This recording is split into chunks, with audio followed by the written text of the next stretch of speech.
Hey, this is Kirk with Brother B's Bees. I'm getting ready to move one of my colonies. I've got a colony, this one right here, that it's actually a queen that I caught in a swarm last year. She was a virgin queen in that swarm. There were actually 3 queens in that swarm. I've got a friend who wants to get into beekeeping that I work with over at Heritage Christian. So we're going to move this particular colony today and take it over and put it inside his hive and let him get started in beekeeping. Came out this morning and put this mesh across the opening to keep them from going out foraging so I can move the colony today. It's just some old window mesh for screened windows. So I am strapping up this particular colony. The one has a little bit of pink on it, and we're going to move it to a new location. Getting ready to move this particular colony. I've put a screen across the front. It's like there's one straggler forager bee. So what I'll do is I've got a cloth I'll just throw over her, and that'll allow her to travel with us. There was one forager bee on the front, so all I did is just throw a cloth over her. She'll be fine in there or no further than we're going. Okay, the colony is loaded up and headed to Travis and Stacy Harmon's place, just off the campus of Heritage Christian University. Okay, we're here at Travis's house, and there's the bees in the back of the truck, and that's where we're headed.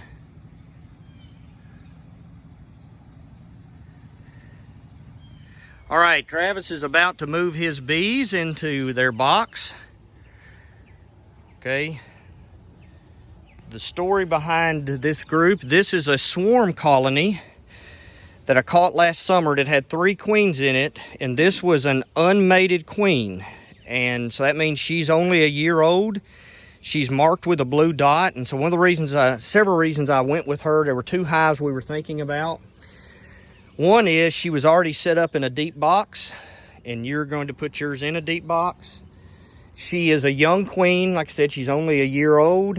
She is laying well. The box is full of brood and honey. She's well established, and so I think that'll work well for you. Plus, that other queen is a mixture of 3 colonies, and her colony is, and one of those colonies came from a place up in Tennessee. I don't know what diseases might be in that other one. I haven't had a chance to treat it.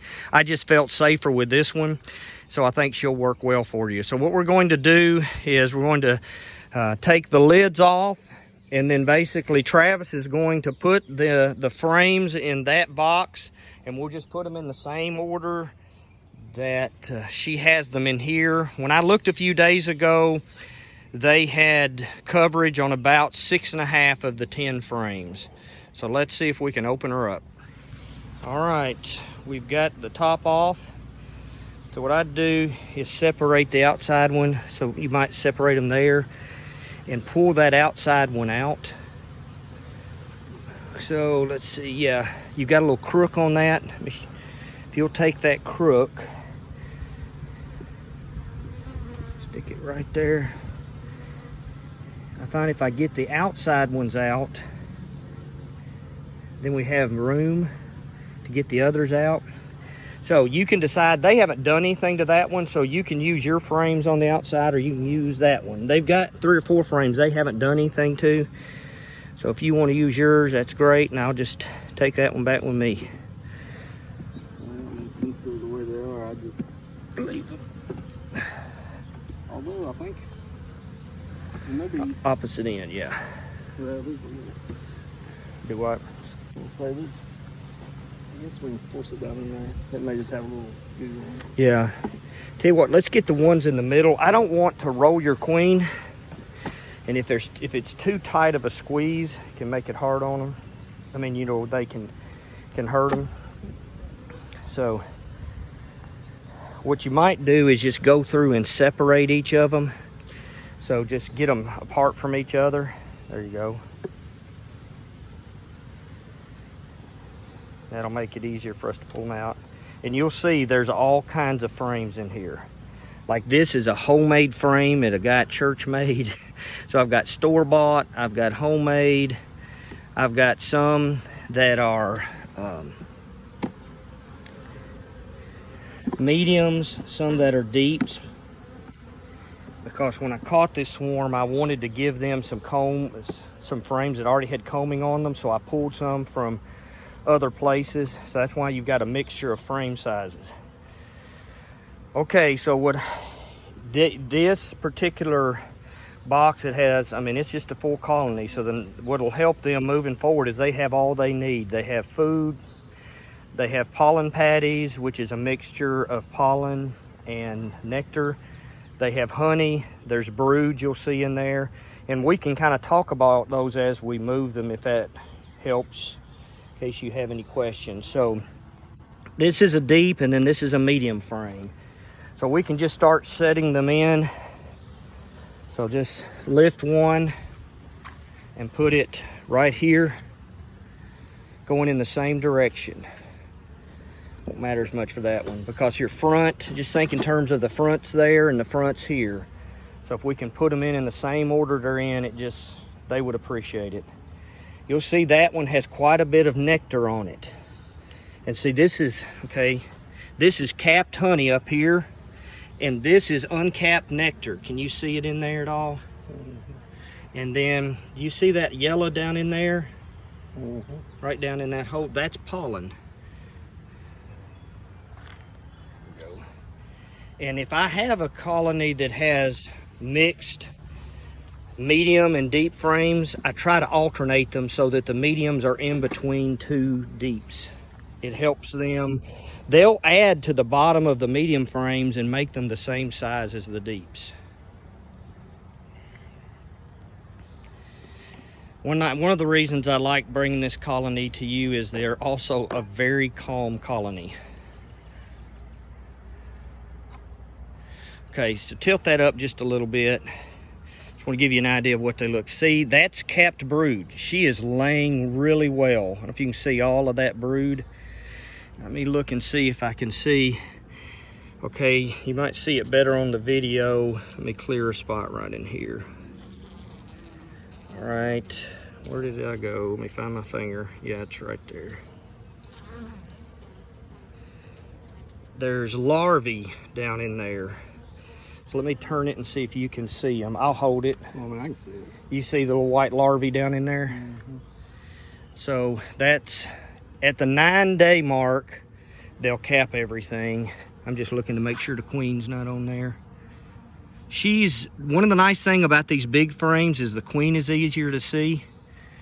All right, so I don't see her, so you should be able to put her in there. She's not always in this location, but typically the queen is somewhere in the middle of the colony on whatever box she's in. But as soon as I say that, I mean, I've seen her on the outside, I've seen her everywhere. But more often than not, I find her in the middle 3 to 5 frames on the box.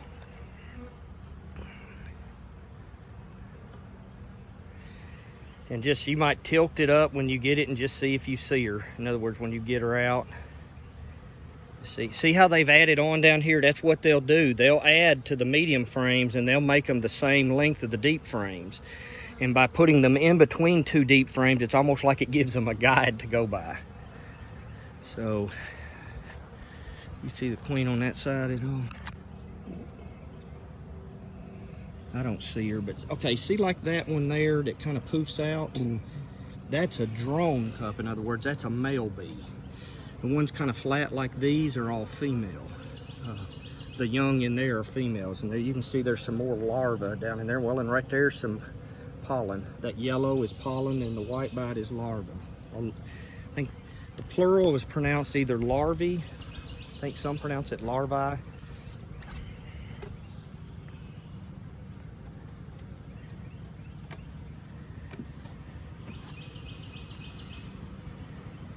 We'll just leave enough room to stick another one outside. And so I think we just keep putting them in there.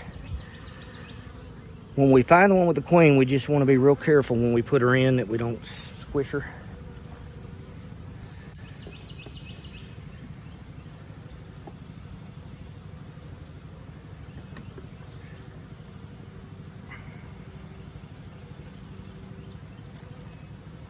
There she is right there.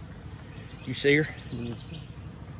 So that dot on her back really helps. So blue dot means she was born last year. Last year's blue dot, the year before last green dot, and this year they're white. And I just marked her. I bought one of those Posca pins from Hobby Lobby. But as you can see, she is laying up a storm. So this bunch is going to explode pretty quick when all those young hatch out.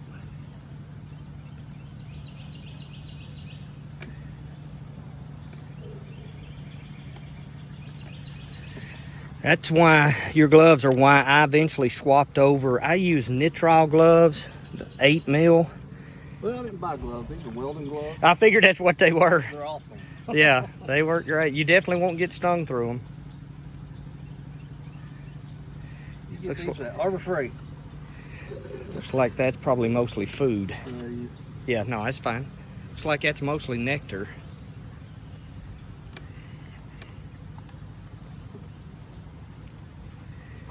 That's great. And you'll see on that next one, it's a deep frame. They've started combing it out, but they haven't finished it.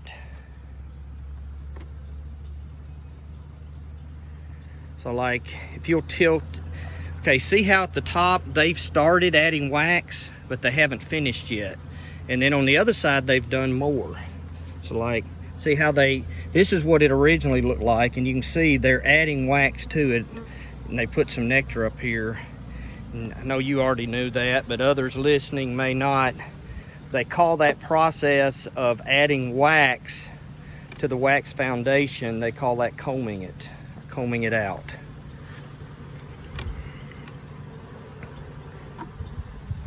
Rough. Yep, that's an old frame I pulled out of another one. They haven't done anything to it, so if you want to put some of your new ones in and let them comb it out, that's no big deal. I'll just shake those bees, or you can just shake them over in there.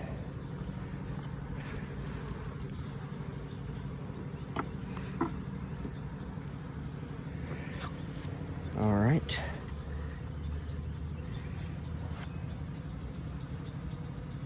So as I look at that, 2, 4, looks like it's actually about 5.5 that they're using quite a bit. When you get 8 of them that are combed out and have pretty good bee coverage, that's typically when you add the next box. So you still got a little ways to go with her. As you can see, they're a pretty calm bunch.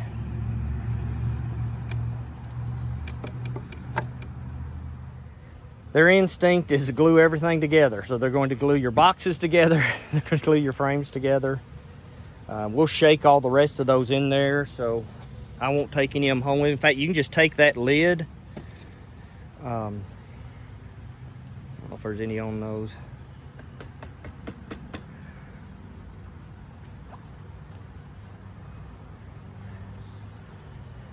Got another cameraman here. Got Senior Vice President Pat Moon. This Vice President Travis Harmon, and we are just off the campus of Heritage Christian. Literally, the Heritage Christian property is right just the other side of this grove of trees here. I've got a lid under that, unless... Yeah, you can just use your lid. Yours will be better than that. That's just a makeshift one out of the stuff in the barn. Yeah, you have to shake them pretty good.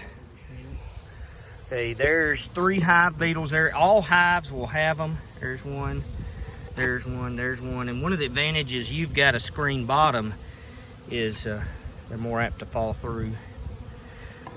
But you can see this. I put that beetle barn with some poison in it, and it has 4 entrances. One on every side. Now, what they'll often do is they'll close up 3 of the 4, and you have to open it every once in a while. But they'll run the beetles up in there. Do you have one of these? I'll just leave it and you can stick it in the bottom.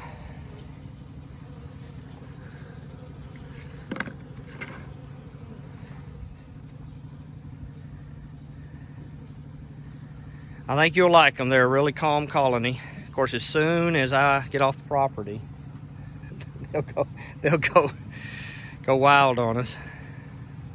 But they're a good group. I put my bottom on in the winter. Yeah.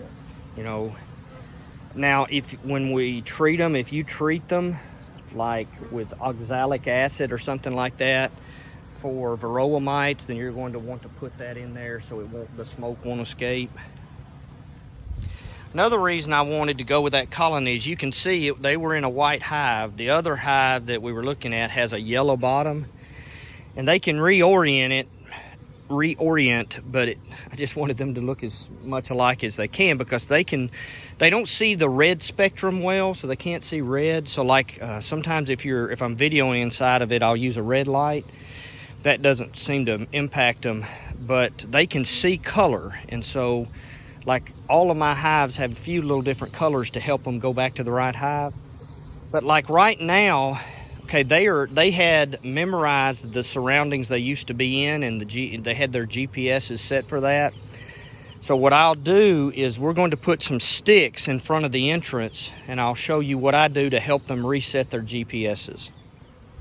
The reason I put brush in front of them is when I go to a new location, they have to rememorize where the hive is and how to get in, what the front looks like. It's going to be similar to theirs, but for example, mine has my mark here, so they will remember that yellow part.